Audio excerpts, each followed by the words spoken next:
আসসালামু আলাইকুম। আশা করি আপনারা সবাই আল্লাহর রহমতে ভালো আছেন, সুস্থ আছেন। আমিও আলহামদুলিল্লাহ ভালো আছি। এই রমজান মাসে আমার ১২ রোজা পর্যন্ত একাডেমিক ব্যস্ততা ছিল। এখন বর্তমানে আমার একাডেমিক ব্যস্ততা নেই। তাই চেষ্টা করছি এই রমজান মাসটা সম্পূর্ণ চাকরি পড়াশোনার মধ্যে কাটানোর জন্য। কেননা আমার একাডেমিক ব্যস্ততা শুরু হবে আবার ঈদের পরে এপ্রিলের ১ তারিখ থেকেই। তখন আর আমার একাডেমিক ব্যস্ততার কারণে চাকরির পড়াশোনা ভালোমতো আর করতে পারব না। আমি বর্তমানে অনার্স চতুর্থ বর্ষে অধ্যয়নরত। আমার এই চতুর্থ বর্ষের ফাইনাল সেমিস্টারের সকল একাডেমিক ক্লাস সমাপ্ত হয়েছে। এখন শুধুমাত্র এপ্রিলের ১ তারিখ থেকে আমার সিটি এক্সাম এবং তারপরে ল্যাব ফাইনাল, তারপরে থিসিস প্রেজেন্টেশন, ইন্টার্নশিপের ভাইভা এবং ফাইনাল সেমিস্টার পরীক্ষা এবং তারপরে কম্প্রিহেনসিভ ভাইভা হলেই আমার একাডেমিক কার্যক্রম সমাপ্ত হবে। আশা করছি মে মাসের মধ্যেই আমার সকল একাডেমিক কার্যক্রম শেষ হয়ে অনার্স সম্পন্ন হবে এবং আমি আনঅফিসিয়ালি গ্র্যাজুয়েট হব। আমি মূলত অনার্স দ্বিতীয় বর্ষে থাকাকালীন চাকরির পড়াশোনা শুরু করেছিলাম।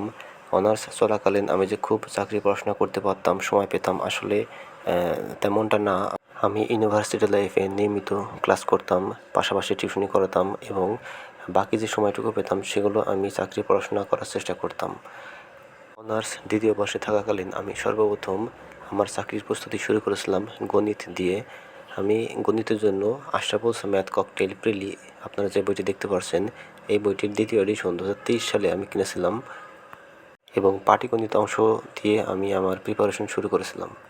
বিজ্ঞান বিভাগের ছাত্র হওয়ার কারণে ম্যাথ নিয়ে আমার খুব একটা সমস্যা হয় না, কিন্তু পাটিগণিত অংশটি আমার কাছে একটু কঠিন মনে হয়। তাই পাটিগণিত অংশটা আমি ভালো মতো শেষ করেছিলাম এবং তারপরে আর ম্যাথ পড়া হয়নি, অর্থাৎ যে বীজগণিত, জ্যামিতি এসব আর পড়া হয়নি। শুধুমাত্র পাটিগণিত অংশটাই আমি শেষ করে রেখে দিয়েছিলাম। তারপর অনার্স থার্ড ইয়ারে উঠে আমি ইংরেজির জন্য মাস্টার বইটা কিনি এবং মাস্টার বইটার গুরুত্বপূর্ণ টপিকগুলো আমি পড়া শুরু করি। আসলে ইংরেজির বেসিকটা নিয়েও আমার খুব একটা সমস্যা হয় না, তো মাস্টার বইটা পড়তে আমার খুব একটা প্যারা হয়নি। অনার্স থার্ড ইয়ার চলাকালীন আমি কিছু রেফারেন্স বুক পড়েছিলাম এবং কিছু উপন্যাস পড়েছিলাম। এরপর যখন ফাইনাল ইয়ারে উঠি তখন বাংলার জন্য কিনেছিলাম অগ্রদূত বাংলা। ফাইনাল ইয়ারের প্রথম সেমিস্টারেই আমি অগ্রদূত বাংলা বইয়ের ব্যাকরণ অংশ দিয়ে পড়া শুরু করি। ব্যাকরণ অংশটি যখন শেষ হয়ে যায় তখন সাহিত্য অংশটুকু আমি অল্প অল্প করে পড়ার চেষ্টা করি। এই অগ্রদূত বাংলার আমার প্রায় 90% পড়া হয়ে গেছে।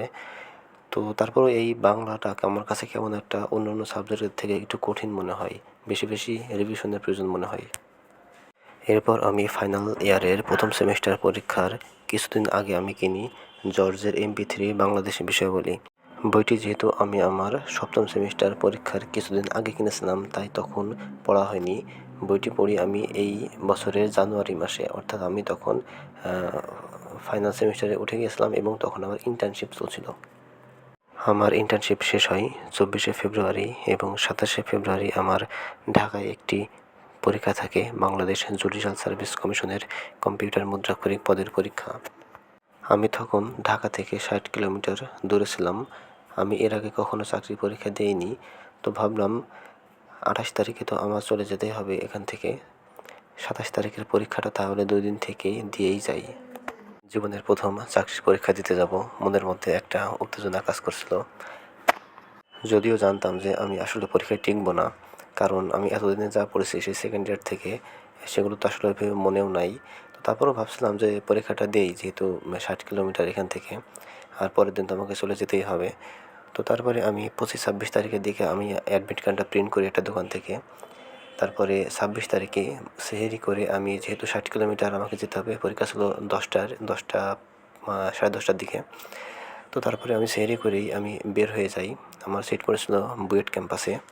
তো তারপরে 27 তারিখের পরীক্ষাটা আমি ঢাকায় গিয়ে দেই। পরীক্ষাটা আসলে আমার ভালোই হয়।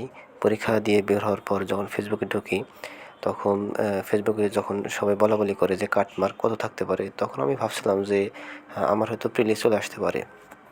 তো যখন রেজাল্ট হয়, যখন আমার রেজাল্ট হওয়ার পরে যখন আমার রোলটা আমি সার্চ দেই তখন দেখি যে আমার রোলটা ভেসে ওঠে, অর্থাৎ আমি প্রিলিতে টিকে যাই। তো এইটা আমার খুবই একটা আনন্দের একটা মুহূর্ত ছিল।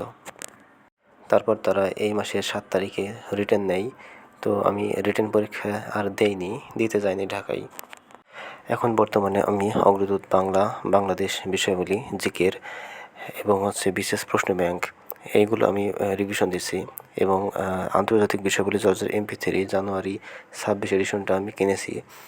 এটাও অল্প অল্প করে দেখছি এবং মে মাসে আমার গ্র্যাজুয়েশন সম্পন্ন হয়ে গেলে তখন BCS-এর যে অন্যান্য সাবজেক্টগুলো রয়েছে, নৈতিকতা, ICT, science, mental ability, English literature, এই বইগুলো কিনব এবং পুরো দমে চাকরি পড়াশোনার মধ্যে প্রবেশ করব। আরেকটি বিষয়, আমি অনার্স থাকাকালীনই প্রিসেপ্টরস BCS প্রশ্ন ব্যাংকটি কিনেছিলাম এবং এই বইটি আমি অনেকবার পড়েছি, পুরো পোস্টমর্টেম করে ফেলেছে বলা যায় বইটির। তো এই হচ্ছে আমার পড়াশোনার সার্বিক অবস্থা। আপনারা আমার জন্য দোয়া করবেন, আমি যেন খুব দ্রুতই একটি চাকরি পেতে পারি। আপনাদের জন্য আমার দোয়া রইল। আল্লাহ সুবহানাহু ওয়া তাআলা আমাদের খুব দ্রুতই যেন রিজিকের ব্যবস্থা করে দিন। তাহলে ভালো থাকুন, সুস্থ থাকুন, কথা হবে আবার অন্য একটি ভিডিওতে।